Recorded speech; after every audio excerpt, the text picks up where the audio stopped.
Hey, what's going on, what's man? up, Mark? Hey, Guys, how you doing?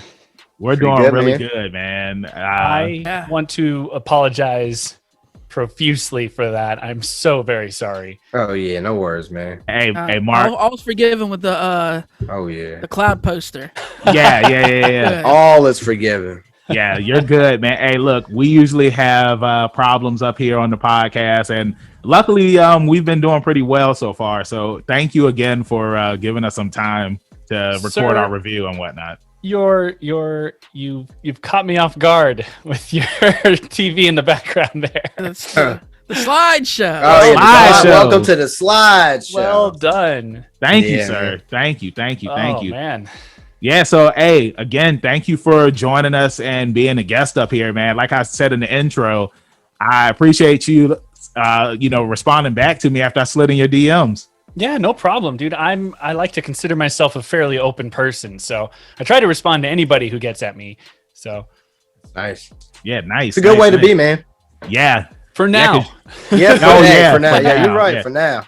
but there I may mean, come a time when I might have to stop doing that. But for Oh, I'm now, sure. so far, Oh, no yeah. creepers. We're doing okay. So man, I know all about the creepers, man. So it's crazy. It's crazy some stories that you get. I mean, but since we talking about the creepers, you got any crazy stories?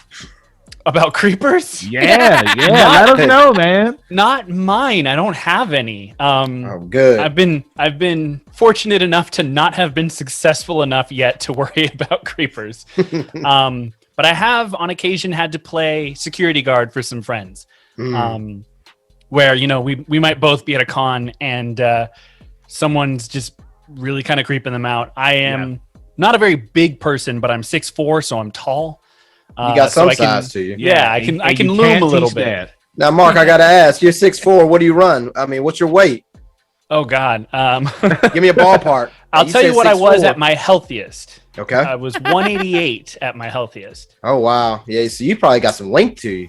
I am, yes. Yeah. Yeah. You probably. My arms are longer than my legs, but I am also mostly leg. So figure that one out. Oh yeah. Got happens. that was that ready to rumble reach? Exactly. That's why I said I need the stats. Don't give me part of it. Give me all the stats. What was his name? It wasn't Afro Thunder, was it? Yeah, No, no, it Afro was. Thunder, yeah. Yeah. No, you did Afro it. Thunder didn't have the reach. I'm talking about. Remember, it was like the big dude. His arm reach was like 99 or whatever. Well, Trav, He was look, one of I'm the gonna be- boss. I have these little noodle arms, so Oh, it's yeah. just length. I'm basically Black Slender Man, so it's Oh, man. But hey, Trav, man, I'm gonna be honest with you, man. Don't nobody remember anybody from Ready to Thump. I mean, Ready you're to not Rumble lying. besides, huh? You're not lying. Yeah, I'm just I only saying. remember Afro Thunder, man. yeah, is a 'cause- great well, 'cause he was on callback. the cover, right? Yep. Yep, he was Yeah. on the cover. And everybody thought that Chris Rock voiced him. Did I he? didn't think that. No, he I mean, didn't. No, like he said, like Afro Thunder sounded like Chris Rock, and like that's why there was a Easter egg in Head of State where Chris Rock and Bernie Mac they were playing Ready to Rumble, and Oh, really? and Chris Rock was playing as Afro Thunder. Oh, Like wow. when I was a kid, I thought that Chris Rock voiced him. I mean, same thing like what was it, Ozzy and Drake, because Chris Rock voiced Ozzy and Osmosis Jones, but in the Right. TV show, he didn't voice him. I believe it was Phil Lamar who voiced him. I think it in was the, Phil, yeah. in the TV show. But Doing his but best voice match That's what- impressions. That's when they would turn every movie into a TV show. yep, Mhm. Yeah. But they couldn't afford to bring the movie stars. Yeah, into exactly. the- yeah. Yeah. Hey, they didn't have that Marvel money because you know Oh, what that yeah, Marvel one is. money. They Oof. bring it in. They Marvel bring it in didn't the even stars. have Marvel money back then. Yeah. That's true. That's true. Yeah, you. They had no money.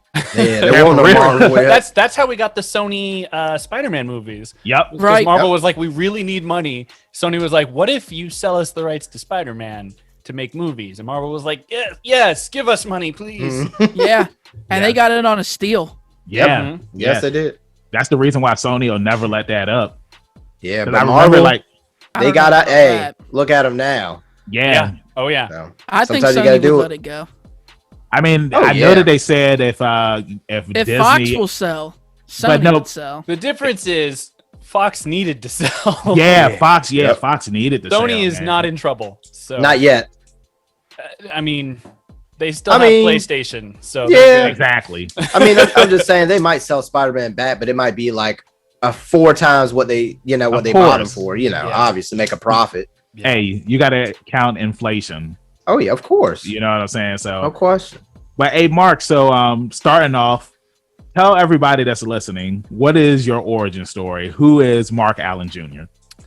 Well, in 1988, a very small oblong spaceship crashed into the mountains just north of Los Angeles, California.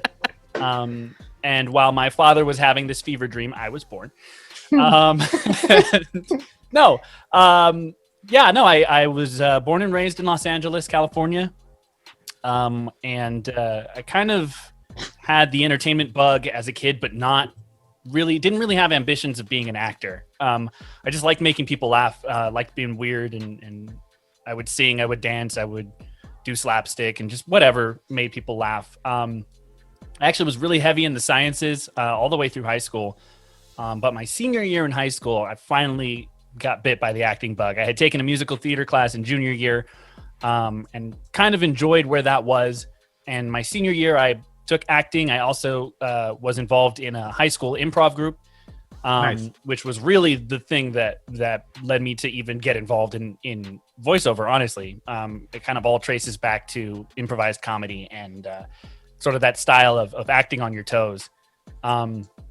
And I kind of just ran with it after that. Started doing a lot of stuff in college. I was an acting major. Through a mutual friend, I met Christina Valenzuela, also known as Christina V. And she gave me a lot of the tools that I needed to get started, working on my craft, getting contacts with people who might be able to give me opportunities, and just to discover, ways that I could do things with my voice. I've never really had the confidence to be an on-camera actor, and I have stage fright. So voiceover was sort of a wonderful safe spot to be able to satisfy all the things that I need to do as an actor, without all of the things that make me uncomfortable as a human being. So Nice. I know Pretty that good feeling. origin story. And Yeah, man. thank you for starting it off the way that you did. Like, Of course. I'll say that, like, all of our guests that we've been having up here, like, they always start off with, like, I was born in a lake, or I was born in a cave, or some crazy intro. And In a galaxy far, far and away. and it's I love that. So thank you for doing that, man. And absolutely, it's only the truth. So Only the truth. I do. D, you can go ahead with the next question. I don't want to go too far in yet, but That's what she said. woo! Wow. Anyway, now that that's out of the way, that's one. yeah, that's one. Mark, I mean, I'm gonna keep this nice and light. Are you a Final Fantasy fan? How big of a fan are you? I am the kind of fan that doesn't have a lot of merch because I never had a lot of money. But Yep. no, I'm a big fan of the Final Fantasy series. Okay. Final Fantasy X was and still is my favorite Final Fantasy. Nice. It was Nice the first pick. one that I actually owned. So I had Yes. played Final Fantasy VII Yep. at my cousin's house. Yep. Only for a little bit. I think he was on like disc 2 when I went over there, so I was already kind of behind the story. Mhm. I had played Final Fantasy VI, and that was a rental for a little while, and then Okay. finally Christmas came in the year that was probably 2001. Yeah. I got a PlayStation 2. My mom got us Final Fantasy X, and I was off. Nice. I love talking about Blitzball in particular. I played more Yes. Blitzball than the main game, even though I've Mhm. beaten the main game several times. If they would just release a Blitzball game. I Yeah. always Play wanted. the I've hell heard out that of it. before. I've heard that I've- many times before. I've always said that about the Triple Triad. I need like a Triple Triad, Well, but just I like mean- mobile app game. The thing about it is, like, there's tons of card-based battle games now, Yep. right? Yeah. Right. And Yep. so you can kind of get your Triple Triad buzz from other sources. There's nothing like Blitzball. Yeah. I mean, it's know. like soccer and football, Football, and Yeah. put together. wrestling, like all kind of fused together. Everyone has special skills. You can like Yep. poison people when you attack them. There's the eject shot, which is the greatest Yes. thing that was ever created. Yeah. Like, yeah, I love Blitzball. Now let I me want to ask be you a this. Blitzball when I grow up. So Let me ask you this, Mark. When you first learned the jet shot, Did you get it the first time? Because remember, Absolutely not. And you had to anyone who put- tells you they did. yeah. It's like it caught you off guard. It's just like, oh, I didn't know I had to push the It's button. the only quick time event in the whole game. Yeah. You have no warning. You're just like, oh, this is gonna be a great cutscene where you get to see him learn it, and then there's just a button on the screen. You're like scrambling for the controller, trying to find it. No, I absolutely did not get it the first time. Yeah, and it sucked because it's like if you failed, like you couldn't do it over again. No. It's like you had to reload the You game. have to learn it from someone else in the game. Yeah. And I think, I do. I still have the Primo strategy guide that I bought because I was like, I need to know who I can learn this from because I'm never going to get another chance. And if you got the bags, if you got the bag of goodies, share them. Show them. Yeah. The bag of good. Oh God, let me. Here we go. Yeah. Danny's about to break up in here. Daddy gonna come through the door. Is that the strategy Not guide? much. It's not much by way of bags of goodies, but oh, it wasn't. Was it Primo? No, it's Brady Games. Brady Games, Final Fantasy X Wow. strategy Look at that guide. strategy guide. This is a thick boy. Yeah. Oh yeah. And I then wish the I still even had it. thicker Final Fantasy 13, Mm. which is my other favorite of the series. I see you shaking your head. Don't shake your head. That game was amazing. No, I was just talking about the I don't strategy know. guide. I don't know. Well, this It's like- one, this is more than just a strategy guide. This is like an art book. Yeah. Yeah. Oh It's- yeah. Kind of It's like a massive. collector. There's like 500 pages in here or something. Woo. Got that at the midnight launch, which was one of the Oh, only yeah. midnight Good launches old- I ever went. Good old midnight launches. Hold on, Banks. Remember before those you- guys in the before? Oh Yeah. yeah. Oh, we yeah, remember man. those. Hey Banks, before you really get into it, I do want to say that I could not wait for Final Fantasy 13 to come out. Me either. And I gotta say, I was a little let down. But this is why it's not the storyline. It was how linear the game Exactly. was for me. So everyone says that, and I like you, so I'm not going to attack you with this. But usually no, my do it. response is, Do it. Come at me, bro. Come I at find- me, bro. I find that the people who say that Final Fantasy 13 was too linear are also the people who say Final Fantasy 7 is their favorite game, which is ironic to me because Final Fantasy 7 is probably the most linear game in the series. See now, the neat. funny thing about that is Tell Trav's him, favorite. Let him know. Trav's favorite is Final Fantasy 8. Mine is Final Fantasy 9. 9 is the only one I haven't played. Oh, What? nice. Yeah, it's on my Now, list. 9 I is don't have the incredible. time to play anymore. Yeah. But, because like legitimately in Final Fantasy 7, it's kind of like you are here, go there. You are Yep. here, go there. Yeah, for sure. I think 7's the most overrated Final Fantasy of all time. I would say that is true, but also I think well deserved. It is a very good game. Yeah, it's Yeah. a great Yeah. game. And it did a lot for gaming in general, just in terms of changing the way that games were approached. Yep. Really kind of Yeah. leaning into story heavy gaming as opposed to beat 'em ups or racing sims or Right. action shooters. They went all in on that game, and it's amazing. For sure. I do think more people need to play other Final Fantasies, though. Oh, I I agree. think the fact that each game is a different experience, not just because of the story, but even the way that it plays, I think is very important in terms of understanding how this series has lived as long as it has, because it finds Right. new ways to reinvent itself every couple of years. Mhm. And I like that you said that you should play each Final Fantasy game because each game is different. And it just brings me back to JoJo's Bizarre Adventure, where it's like each part of JoJo's Bizarre Adventure is a different story. How do you feel about JoJo's Bizarre Adventure? Are you a fan? Here's the thing. I have had no time to watch that show, but I know so much about it because so many of my friends have. I'm absolutely excited to hear about it. I wish I had more free time because you get to a point where it's kind of like if it's a one series show of like 13 episodes, I can make time for that. Yeah. When it is like Right. 5 seasons of 30 plus episodes, that's when I start going, how am I going to make time to watch 150 episodes? Yeah, that's tough. Yeah. I think it also depends when you started. So, like, the big Yeah. argument for One Piece is, how long it is. But for me, I've been watching it for 15 years. Yeah, Right. me too. So it's me not too. as long as you would think for a guy that's been watching it for 15 Yeah. years. You know what I mean? When you have the option to watch it as it's coming out, it's spread out over more time, so it doesn't feel like Exactly. like it's not as daunting. Yeah, Exactly. There's no such thing as binge watching One Piece. There's no way. Yeah. Not in you need surviving. you need Yeah, a you just zombie get through a apocalypse section. and a lot of You need to have pizza on demand. Yeah. The chair needs to have a built-in toilet. Yeah, it and has to be a pillows in the perfect back, storm. And yeah. Yes, Right. sir. Yep. Now, I don't want to just cruise on past, your journey to learning voice acting and stuff, because you mentioned Christina V, who I'm personally a huge fan of.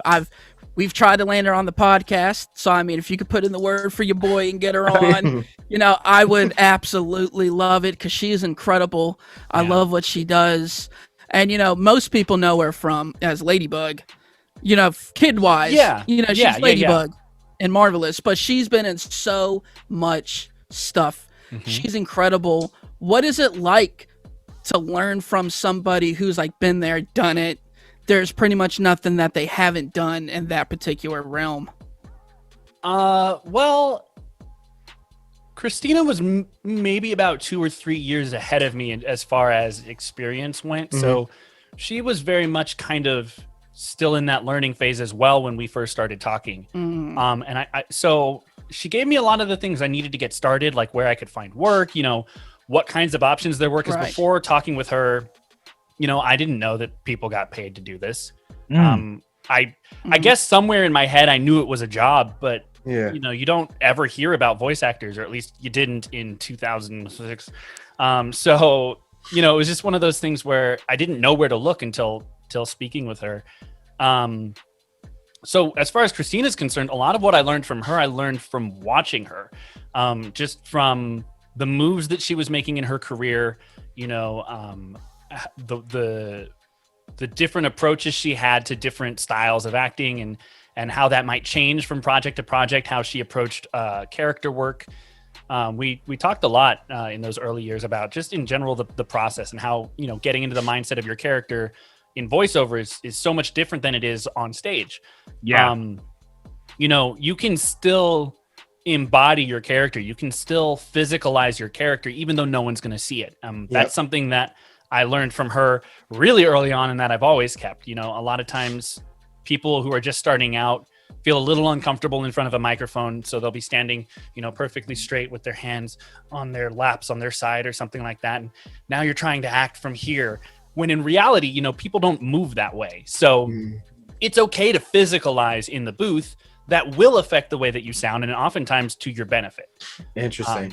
That was something that I learned from her. Yeah, because when you say that, it makes me think of Robin Williams as the genie in Aladdin, when they would show he those took it scenes to of him in 11. the booth. Yeah, Would just Robin be all Williams, bro. over the Oh, yeah. place. That was You know just what I him. mean? I've heard stories about him and Gilbert Godfrey both being so big in the booth that the engineers were worried about the equipment. So, yeah. Gilbert. Wow. So I wanted to ask you, how was it the first time that you stepped into the booth? Because I know, you kind of gave a little bit right there, where it's just your first time getting into it. But how was it for you when you first stepped in there? And what was the first project that you did voiceover work for as well? My very first project, voiceover wise, I actually recorded from home, so it didn't really have a booth experience. I was part of a radio play called Genesis Avalon. And I played a character named Martin Alvers, who basically just sounded like me, but always sort of agitated. He just wasn't a super nice guy. Gets possessed by a demon, so I got to play a demon, which was really fun. Very freeing rather. Shout out to Kat and Kristen. Thank you guys. But my first, I guess, in studio project was a Walla session. I want to say I think Squid Girl was the first one. Yeah, I think it was Squid Girl, where it was me and 4 other people that I had already taken classes with. So, we stepped in, and it was kind of like hanging out with your friends, and occasionally a dude behind a glass pane would say, "Hey, talk about this kind of stuff." Go. And again, I got my start in improv, so a lot of that was just really easy for me. Was just being able to be like, okay, in this scene, you guys are all sitting at a table at a restaurant. Just be talking about the beach, maybe order some food, just have fun with it. and go. And we would just go. You'd start a scene with maybe somebody else in the group with you, where you just say something and hope that someone would pick up on it and then address you and say, "Oh, you're right. Yeah. Oh man, that rice was so good. Yeah, it really was." And like you kind of just create these scenes that no one will ever hear because it's all mixed down in the background. But there's acting in there. While is some of the most fun you can have in the booth because it's one of the few times you're not by yourself. Yeah. Now, Mark, I want to piggyback. I got a question for you. Yeah. Was there ever a hardest role for you to get into character? And was there an easiest role to get into character? The hardest one so far was probably Ren Koha. Koha is a very interesting character because he is he's the youngest brother of his family. So he's relatively on the younger side, but he also travels with women all the time and has this sort of this duality thing going on where he treats them well as far as they are concerned, but also he right. If you haven't seen the show, this is going to sound really bad, but like, he'll slap them lightly and they'll say, "Oh yes, give us more." And like, they'll beg him to treat them this way. And that was his introduction. Like he comes in, he's very maniacal. He goes on like a killing spree of a bunch of bandits who are attacking their wagon. And that was my introduction to the character as well as everybody else's. Interesting. And that was really hard to just jump into, especially at that point in my career where, I had done a lot of kids shows. So a lot of what I had done was, really happy people who are just excited to be everywhere all the time. And then you jump to Koha, who's just like, "You guys are pissing me off. Can we hurry this up?" And then like murdering them and laughing maniacally. And then he goes, and after that, he starts slapping people and they start fawning over him. And there's like off-screen sexy times. And you're just like, we've been recording for 20 minutes and I've just run through like 8 different mental states. So that's interesting to think about, jumping into a role with no lead up, really. That is interesting to think about. And what about a easiest role? Is there one you were fond of so far in your career? Well, I'm fond of all of them. You're not going to catch me with that one. No. Try to catch you slipping. As far as easiest, I would say there is a character that I'm doing right now that I can't talk about yet. But he is about as close to me as a person as any character I've ever played is. So it really was like we did one session and we hummed and hawed about the character for a while, and finally the director was like, "Just talk, just be you, just talk." I was like, "Okay." And that ended up being perfect for the character. So the next time we jumped in, I remember asking him, I was like, "Can you play back what we did for the first session?" Because it'd been a while. I couldn't remember. And he played it back and I was like, "Oh, that's just me. Okay, cool. Let's go." Jump right back into it. So that should be able to announce that pretty soon. Actually, I'm very excited about that. All right. Thanks. I was going to ask, so with some of the roles that you've done, did you ever like read the manga or watch the anime beforehand before auditioning for the role, or were there just times where it's just like you just saw this and was just like, "Okay, I want to audition for this role because I've heard good things about it from word of mouth or whatnot"?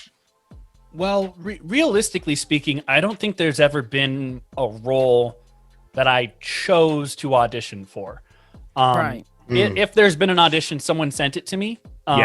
So a lot of times that is how I find out about things nowadays. There's so much that you don't have really a whole lot of time. But I will say that a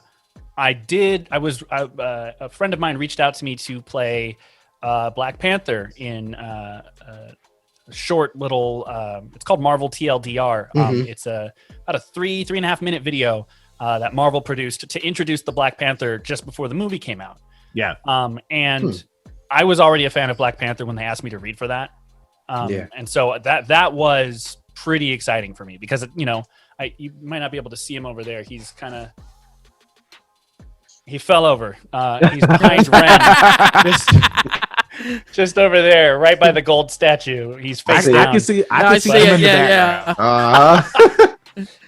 That's a little embarrassing. But All right, man. but yeah, no, I was a fan of Black Panther. I was super excited about the movie, and they approached me to read for this, and I lost my mind. Don't tell them I said that. I was super professional about it, and I approached it like I would any other project or role. Yeah.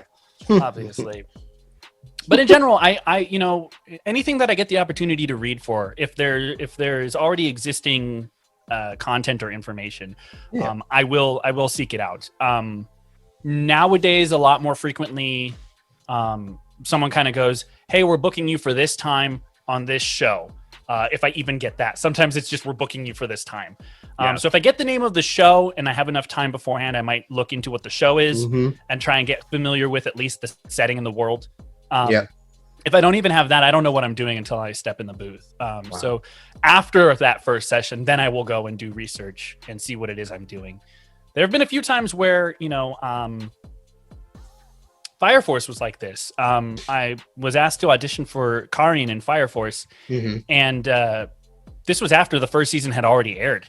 And I loved the first season. So when I got that phone call, I hopped on it. Extremely excited. Extremely excited.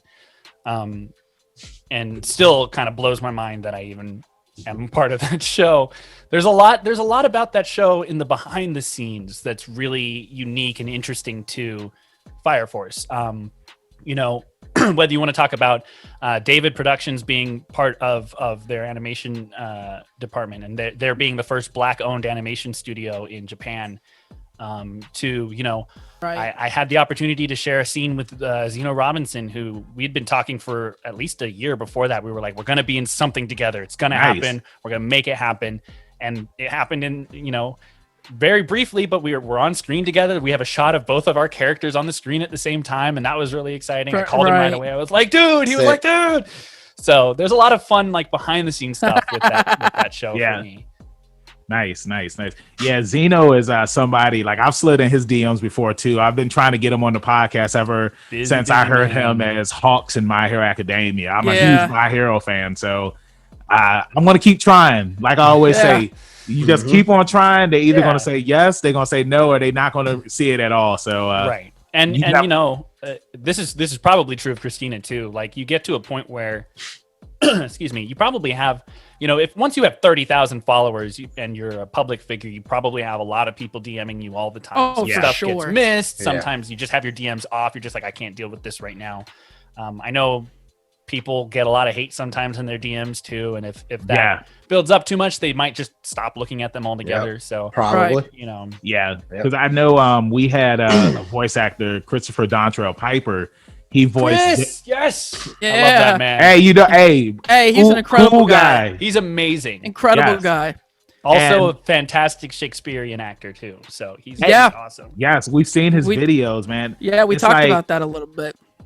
He was talking about when he voiced Dispo on Dragon Ball Super, and when I heard his voice, like I told Trav, this was what, year one when we started the podcast, and I was just like, I was just like, bro, we got to have him on the podcast, man. Like I love his voice, and I slid in his DMs, and he was just like, let's set something up, and he talked about how in social media land, how like there were people that were coming at him because there was a black man voicing Dipspo, and it's like some people, it's like they have in their heads like how a character is supposed to sound, and it's just it's kind of messed up that people, you know, will come at a voice actor and will attack them just because they feel like that this person shouldn't be voicing the character, or they don't think that this person sounds like how the character should sound. I don't know if you watch Attack on Titan, but it happened with the one actress who voices, I can't remember her name, but the girl who killed, I'm not going to say her name spoilers. For people who, spoilers, who haven't watched it. I already got in trouble on the My Hero Academia reaction video when I spoiled something. So, like they were coming after her, and it's just like, yo, like she's just playing a role. Like that's the thing. I don't get it's twofold, because I think the anonymity and the accessibility of the internet is in a state now where people are just so easy to connect to. Yeah. Without you necessarily having to divulge your life story to them, especially public figures and celebrities. I hesitate to call most voice actors celebrities. I think most of them would agree with me in that regard as well. But at least as somebody who has a public presence, you know, and in the arts field and in entertainment, you really want to be able to reach out to fans. A lot of us are fans of the medium, in anime in general. Those who are working in anime, a lot of us are fans of anime. So we are super excited about everything that comes out, and every opportunity that we have to be in something, we're stoked. You know, the one thing that we want is to make fans proud. And so when you couple that with that anonymity online, when people feel comfortable just reaching out and speaking their mind, sometimes they forget that they're talking to another person when they're talking to a public figure. And so they'll come at you in your DMs, you know, talking about how they hate what you do. Meanwhile, you know, the only thing you want is for people to like what you do. So that's the last thing you want to hear. I know a lot of people, especially over the last year, because everyone's at home and they're all upset all the time. They'll jump online and let people know how they feel. And a lot of us actors are like, we're just trying to create, man. We're trying to live up to fans' expectations. And we feel at our worst when those expectations are not met. So to have people come at us and tell us that those expectations weren't met is really tough to swallow. It's really hard to deal with. It's one of those things where it's like, I don't ever want to tell anybody not to have their opinions. But like, just remember that we're all people too. You know, we may have a really awesome job that we're fortunate enough to do.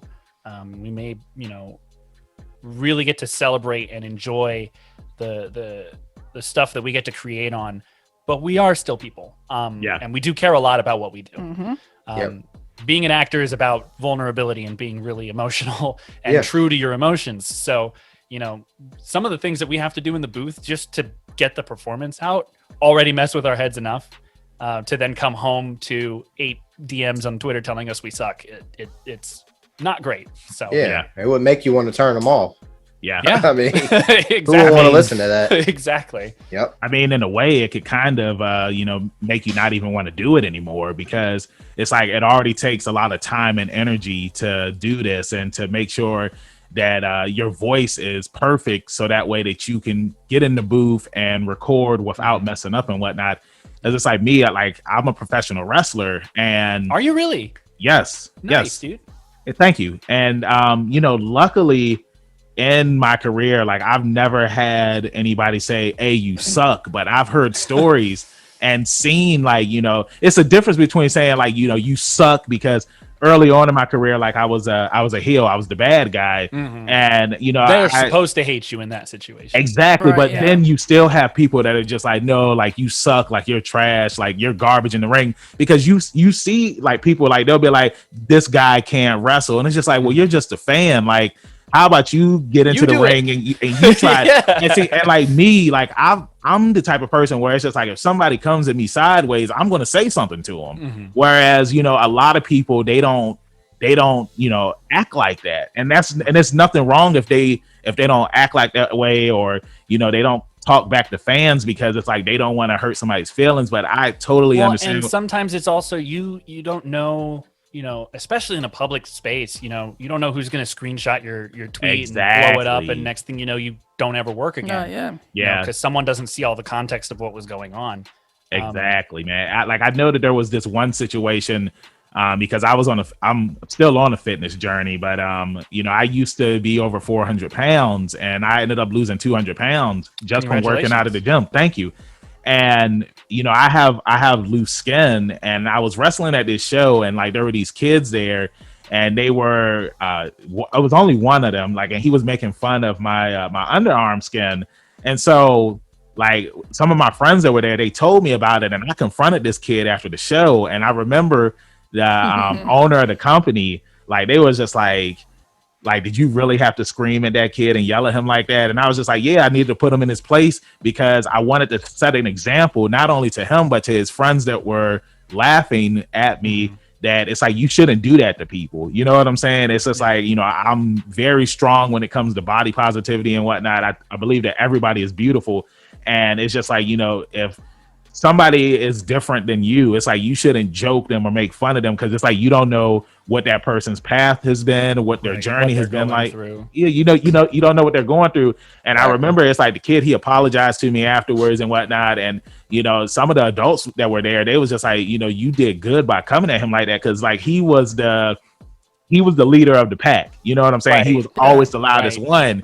And like sometimes people, they need somebody to get in their face and it could have changed his life right there in that moment. Yeah, that's right, Trav. Exactly. You know what I'm saying? One of those things I always, that reminds me a lot about like what happened with Chadwick Boseman when everyone was talking about what he looked like at a baseball game or something. Right. Yeah. And now knowing what he was the video with, he did, it was like, guys, like if this doesn't tell you that what you were doing is misguided, I don't know what will.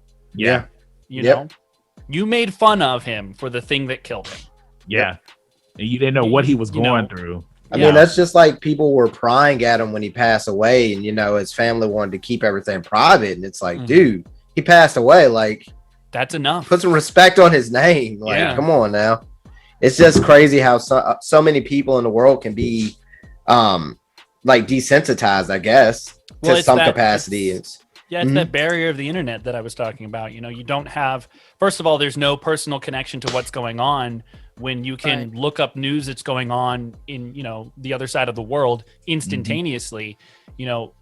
Our brains don't have a way of separating that from, reading a book. Yeah. It's hard to make the connection that what you're reading is something that is really happening when it's not, immediately around you.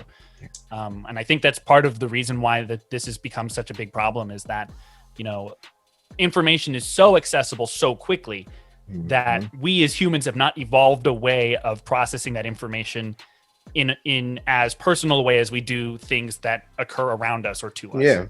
Yeah. Or people are so worried about just breaking news, really. No, they don't take I think it's a lot. Yeah, being first and not taking the time to actually digest what you just read. Just digest it. People don't sit back anymore and just kind of like absorb anything. It's not reading a paper. Right. It's like it's got to be immediate. I got to break this, and I think that's part of the problem. Unfortunately, it's not cool. All news is not good news. That's why I think that's why they try and change some of the laws when TMZ broke the news on Kobe and his wife didn't even know yet. Yeah, they're like, okay, I think that's still in the courts at this point. Yeah, where they were just like, this has gone on too far now. Like, how they find it out before they find it out is mind blowing. Anyways, you know what I mean? Paparazzi, bro.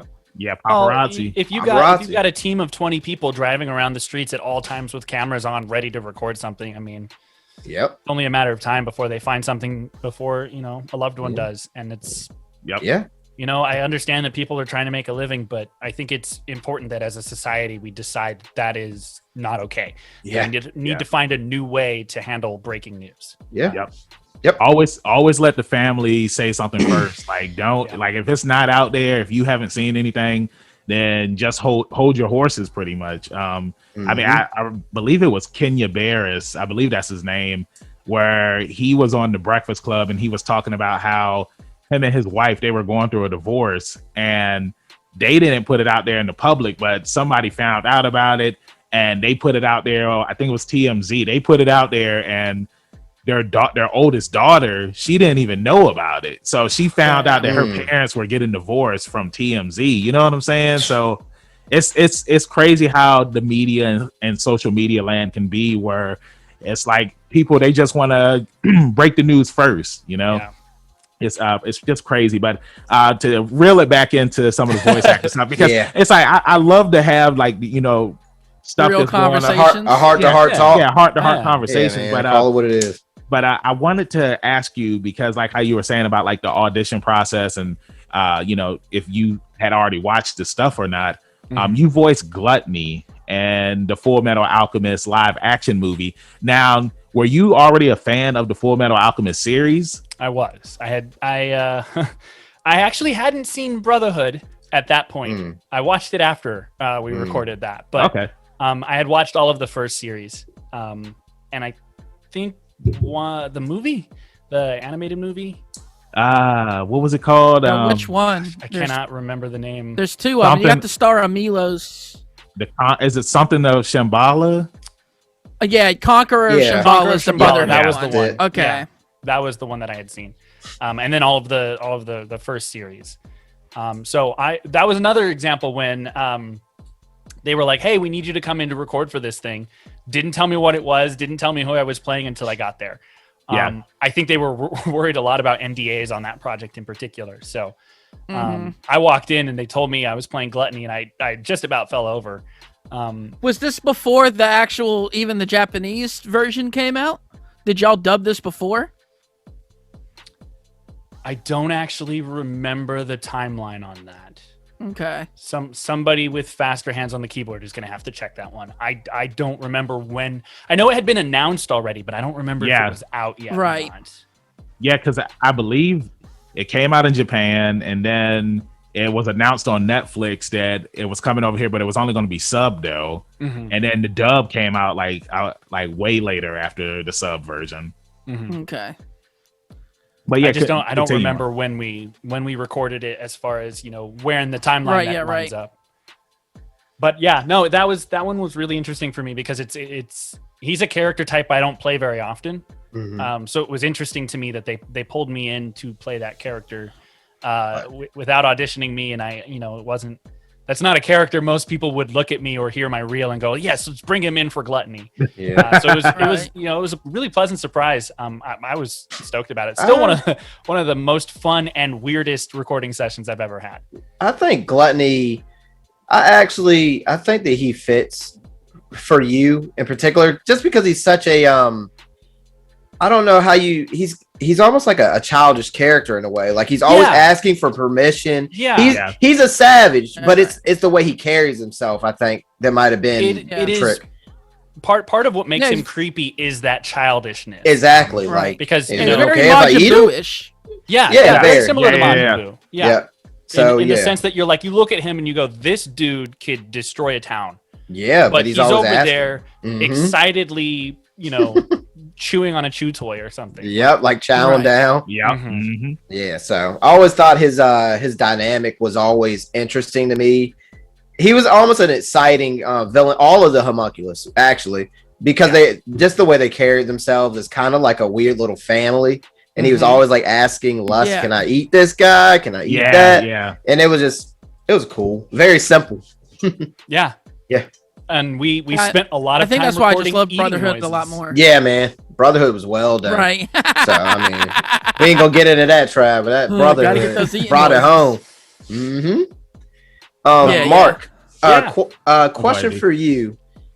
We didn't talk super a lot about your upbringing, but did you have a favorite hero or cartoon when you were growing up, and what was it? Give it to me. I had several. I think like most kids, I went through a lot of phases.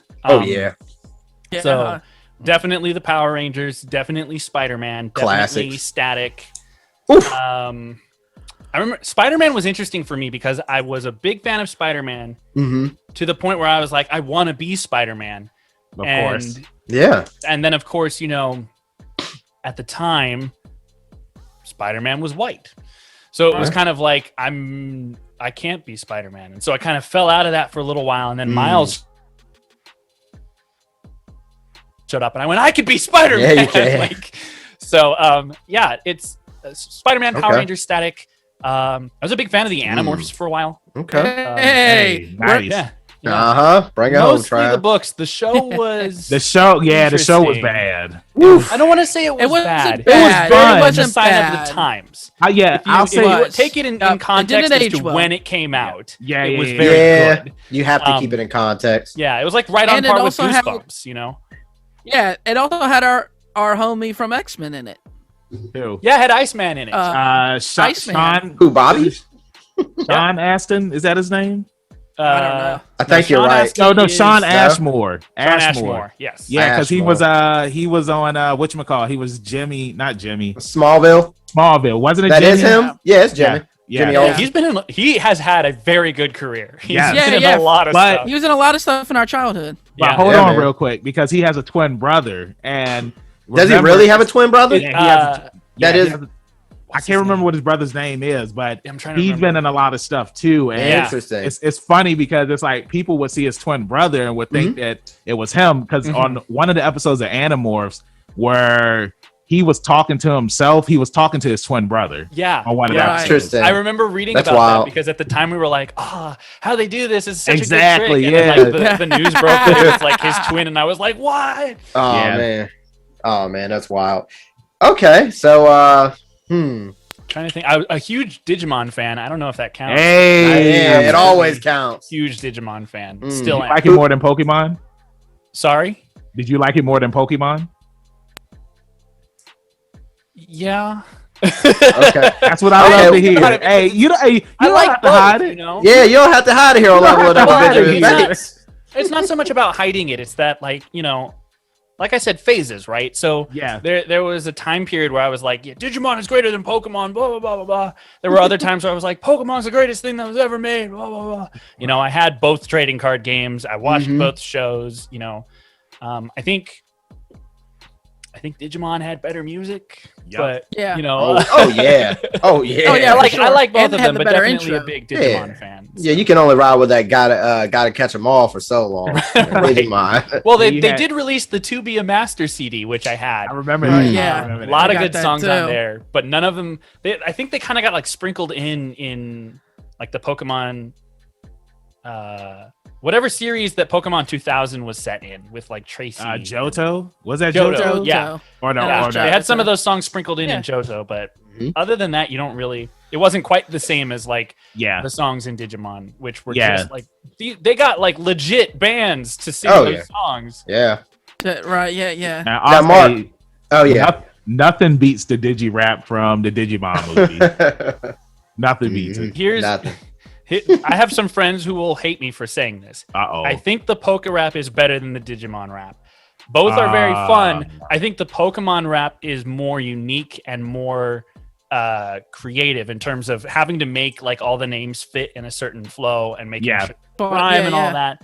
You know, the Digimon rap is fun, but like it's pretty basic as far as lyrics go, man. Like I agree. Mark, it's similar to the Dragon Ball GT rap. Like it's just the GT like, rap good, is garbage. But like I am not a fan of that GT better, intro. You know? Yeah. Especially when you listen to the Japanese intro and you're just like, man, this is way better. Like, why did they try to introduce us to rap with GT instead of just it's for kids? You have to make things popular if it's for kids. Yeah, and you got to think every 4Kids theme song was a rap. You know, that's true.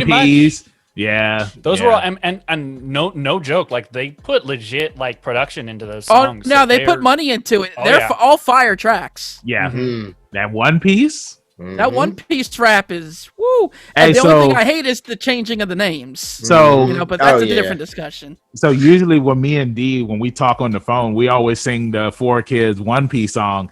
And we just learned that it's not gotta go, it's Yayo. Yayo. Yayo. Yeah, the whole time I thought it was gotta go. For so many years. It's funny how we you know, it's you think about when that came out and then actually finding it out and like revisiting it. I mean, that was years ago. So but Mark, before we slide off of Digimon onto some other questions, who was your favorite Digimon? I gotta ask. Oh man. Or at least who's your guy? Who was your guy? So I just put a post about this yesterday on my Twitter because I took a picture of my cat and everyone pointed out that I was using Digimon pillowcase.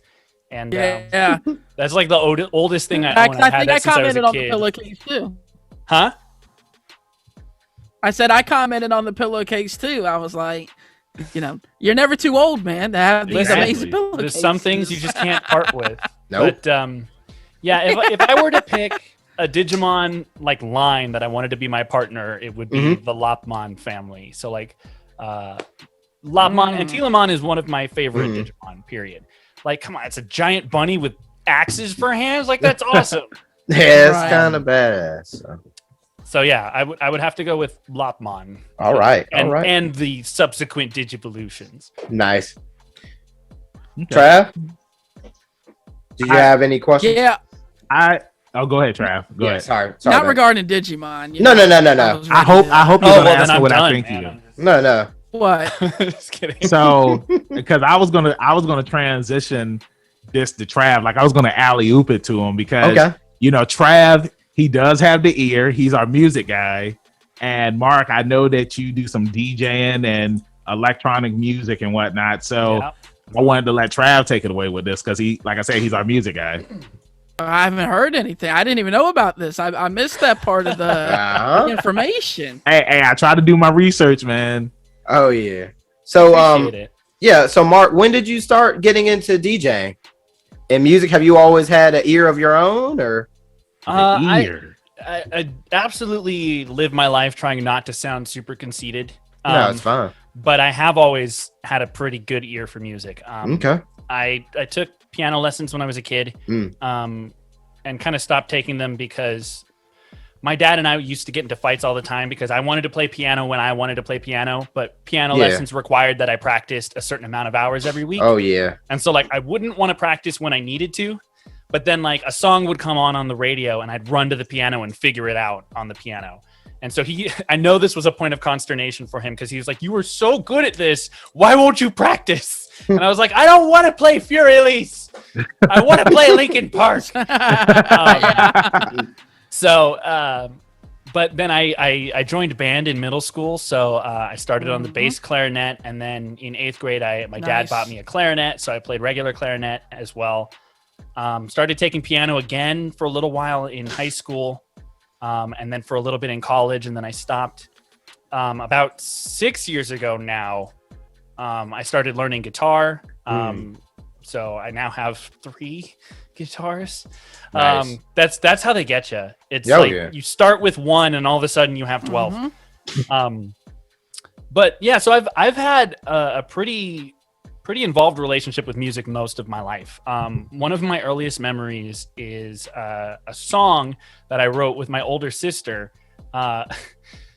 This is like the kind of thing that only kids do. So my dad had an electronic keyboard that had a demo song on it. And so we wrote lyrics to this demo song based on Tekken 2. So we had lyrics based on like the ending videos for the Tekken 2 characters. That's like one of the earliest memories I actually have. I must have been like 7, maybe. I wish my dad had recorded it. I don't think we have any recordings of it, but that was my childhood. So yeah, a lot of music. As far as DJing is involved, I started technically DJing in my senior year of high school. This was at a time when, a lot of things were shifting digital for the first time. So you were getting programs that would allow you to arrange tracks into a playlist, and you could edit transitions between them and then burn it all onto a CD. So I used to make mix CDs where I would spend a lot of time trying to get those transitions to line up and sound good. And with very limited, technology at the time, they're not great. But I was super stoked about it, and it kind of piqued my interest. I got very good at doing things that you probably shouldn't have been able to do with the cheap materials that I had.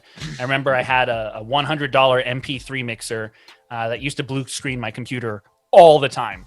But I would be like 45 minutes into a mix and it would blue screen, and I'd groan and boot it back up and start the mix over from the beginning and play all the same songs again and try and hit those same transitions again, just so I had a recording of having it all the way through. Yeah.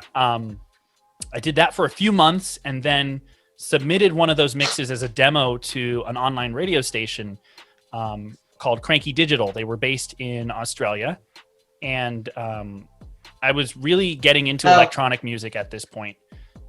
So I had kind of breached into the trance world in terms of the kind of music that I really liked to listen to and like to mix. Yes, now you're speaking my language, man. The ear.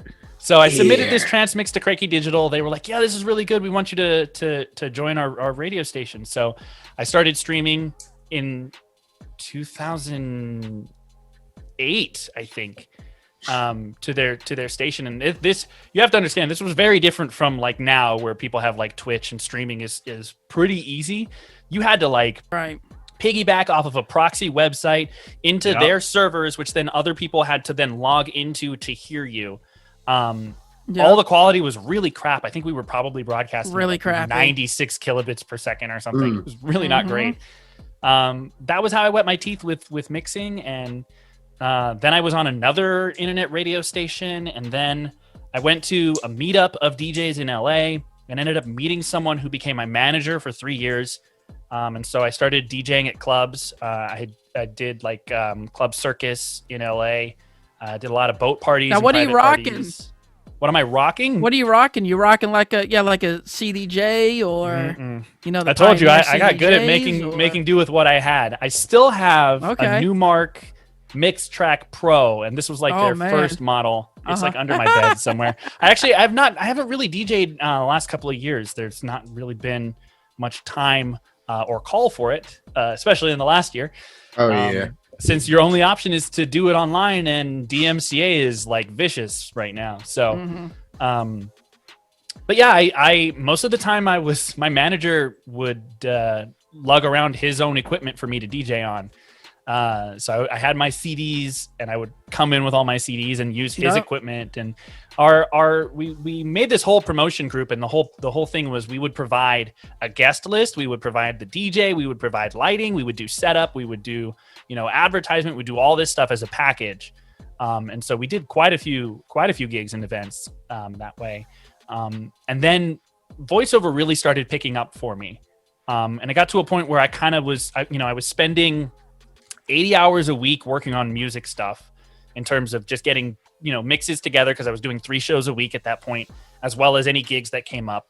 So I was constantly spending time working on music, listening to stuff, making sure I knew where all my cue points were. And I think people kind of underestimate how much work goes into being a DJ. It's a lot of preparation. And spending a bunch of money to buy songs.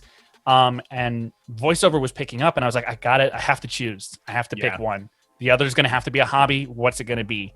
And I chose voiceover. So I still, produce music on the side on my own. Not nearly as active as I was like 7 years ago. I think 2013 and 2014 were like my most active years in terms of releasing remixes and original music. Occasionally, I've made some pieces for some games. Most of them never came out, but one of my remixes is in a game called There Came an Echo, which was made by my friend Jason Wishnov and his team at Iridium Studios. It's a voice controlled like tactical action RPG kind of fusion thing where basically you get on mic, you tell a unit to go somewhere, and they'll go there. Nice. You tell them to fire, they'll fire. That's very, very interesting game. And there's a level, I want to say it's level 6, that if you get on the mics and you say activate Teslatronic remix, my remix of that level's theme will start playing. Nice. That is to date the only game that has come out that actually has my music in it. Everything else has always fallen apart. That's still a pretty sweet concept.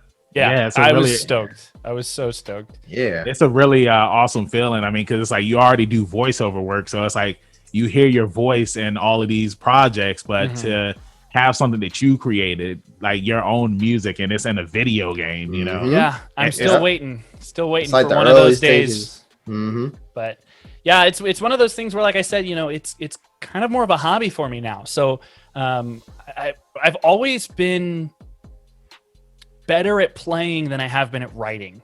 And that's, I think, why I got so heavy into the remix scene. I did a lot of remixes because it's a lot of taking the inspiration that you get from a song that you already heavily enjoy and kind of reinterpreting it and putting your own spin on it. Yep.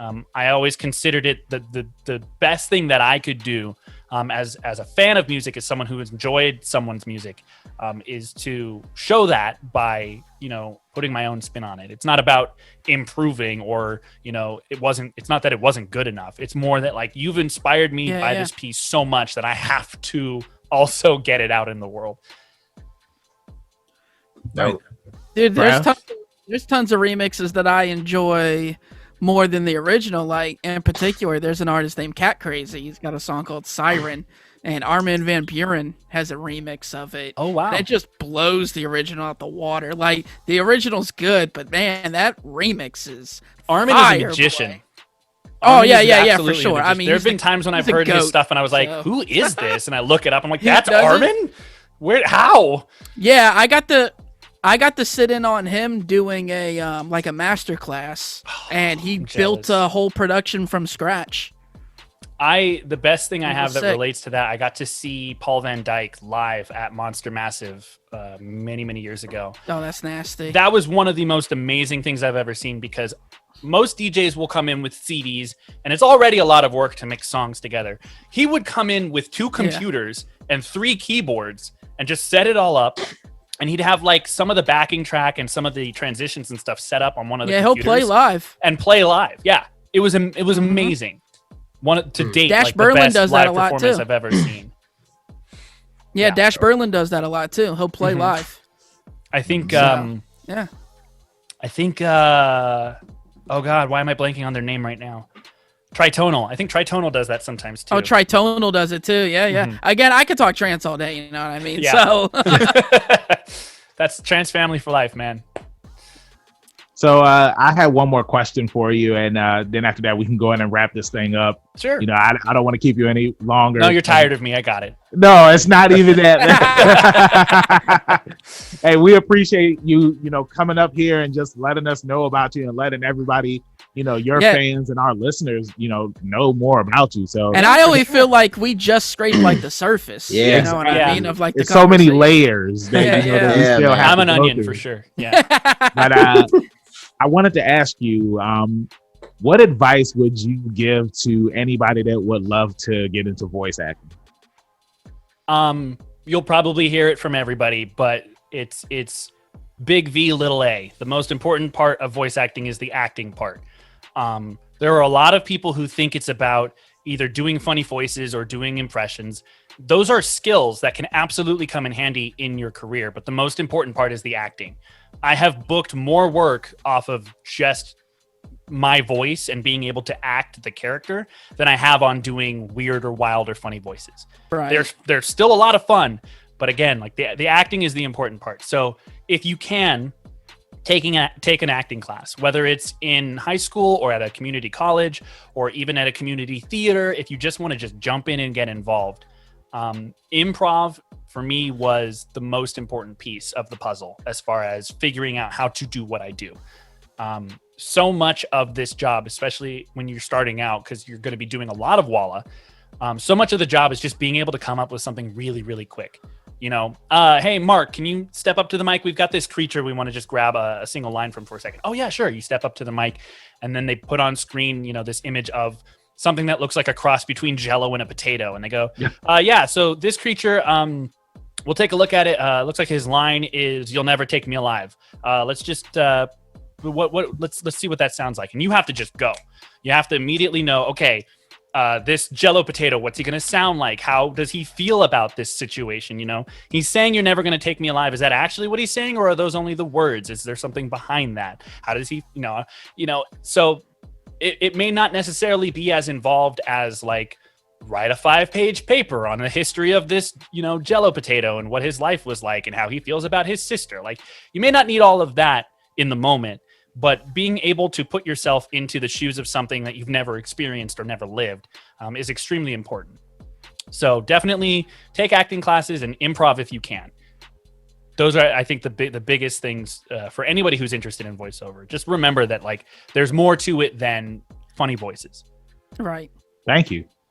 Yeah, thank you. Because it's like I've always wanted to get into voice acting myself. So, and D, he could tell you that like whenever we talk, like I'm always doing, very animated. Yeah. So, I mean, and I'll say that with me being a wrestler, that kind of plays a role into it. So yeah, thank you. And we'll break a little bit of illusion here, but like there's a lot of acting in wrestling. Exactly. Wrestling is the combination of gymnastics and acting. Like there's a lot of performance in that not only requires athleticism, but also, dedication to a character, understanding and improvising in moments when you have to just come up with something that your character would do or say in the moment. So that's a great, place to start from. Well, you know what? Since we're kind of ending this with wrestling, who's your favorite wrestler of all time? Rey Mysterio. Nice pick. Nice. yeah, so with that being said, Mark, I just want to say thank you for coming on to the podcast and talking with us. I really hope that you'll return so we can. Yeah, if you guys want to have me back, I mean, you know what I mean. Absolutely, this was a blast. Redemption. So Allen Jr. version 2. Yeah. So before we let you go, tell everybody in social media land where they can find Mr. Mark Allen Jr. in. Yeah, you guys can find me on Twitter at Mark Allen Jr. If you're interested at all, I do stream occasionally. You can find me on Twitch at Aeon Pro Tech Gaming, AEON Pro Tech Gaming. Sometimes I also talk about computer stuff there. I'm also a storm chaser, so I talk about weather a lot sometimes. If that interests you, I also post about that on Twitter and stuff. I do a lot of things. My cat will kill me if I don't say this. My cat Bunny has an Instagram. It is Chonk for Life. Chonk, the number 4, the word life. Yep. It's all just pictures of her. People were like, get an Instagram. I was like, I'm not getting an Instagram. They're like, get an Instagram for your cat. I was like, all right. Yeah. Hey, I mean, you'll be followers. We'll put the plug on there. Yeah, we'll put the plug in. We'll put the plug in. But yeah, hey, like I said, Mark, thank you again for joining us. And before we wrap this thing up, D, tell them where they can find you at in social media land. That's going to be rebellious _D23 at Instagram.com. Trav? Yeah, and you can find me, same place, Instagram at ZK Audio. And Mr. Benjamin? You can find me, your hero, Benjamin Banks, at KingBenji_Banks on Twitter and Instagram. You can find me on Facebook by typing in Benjamin Banks. I should be the first person to pop up. If not, I need to contact Mr. Zuckerberg. Make sure that you follow all of the Leveling Up with Benjamin Banks social media accounts at Leveling Up Banks. That's on Facebook, Twitter, and Instagram. And if you're feeling generous and would love to donate to us, we have a Patreon. It's at Leveling Up Banks. And make sure that you check out our podcast where we drop new episodes every Tuesday. And the video of that episode will be up on our YouTube on Friday. And make sure you check out all of our video reviews, interviews, and all of that other good stuff, reaction videos that we have on our YouTube. Make sure that you like this video, hop in the comments, tell us what you liked about the episode. If you have any questions for Mark, we'll send them his way on Twitter. And make sure you subscribe to the channel and you hit that bell button so that way you're always notified when we have new content up. With that being said, Mark, thank you again for joining us. Everybody that's watching, thank you for watching this interview and listening to it for the people that's on the podcast. And we'll see you next time. Pinkies up. Peace. Thank you for watching a brand new episode of Leveling Up with Benjamin Banks. Make sure that you hit that like button and you subscribe to our channel. Hit the bell button so that way you're always notified when we have new content on our channel. Make sure you check out our podcast where we release new episodes every Tuesday and the video of that episode is uploaded on Friday. And you can find new episodes of our podcast on all podcast platforms. Make sure you follow all the Leveling Up with Benjamin Banks social media accounts at Leveling Up Banks on Facebook, Twitter, and Instagram. Also, we have a Patreon. If you're feeling generous and would love to donate to us, it's at Leveling Up Banks. And huge shout out to our patrons. We really appreciate you and thank you for the support. We'll see you next time on Leveling Up with Benjamin Banks.